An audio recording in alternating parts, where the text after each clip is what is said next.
Hey everybody, what is going on? I hope you guys are all doing well, and welcome to another tutorial video. In this video, I'm going to be explaining to you guys how you can remove the WooCommerce plugin from your WordPress site. So let's get right into it. I'm using this guide because I do not have a subscription for the business plan for WordPress, so I cannot access it since my WooCommerce plugin isn't active, but I'll be showing you guys these steps, which are very easy to do.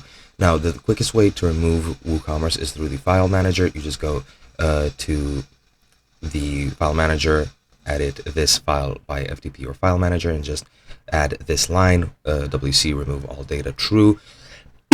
And you need to be sure you're using the straight quotation marks and insert the code above the line. And once you're finished, you just need to deactivate and delete the plugin through your admin panel, and that should be it.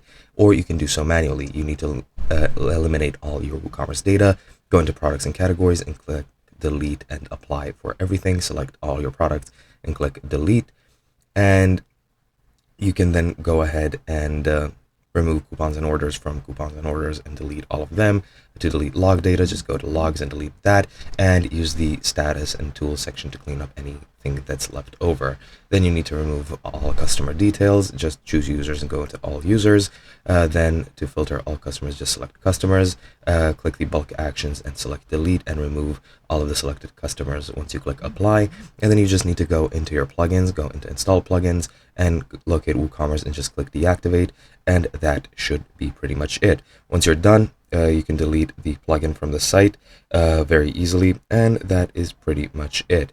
Now you can also use the PHP additions or editing to remove any tables if anything is left behind, but that is a secondary step.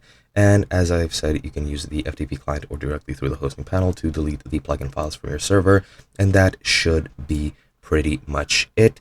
That's all there is to it, I guess. I mean, I can't show you guys it, as I mentioned, because my plugin isn't active, because I do not have a subscription, but it is what it is. I hope you guys enjoyed, and I'll be seeing you guys in another video.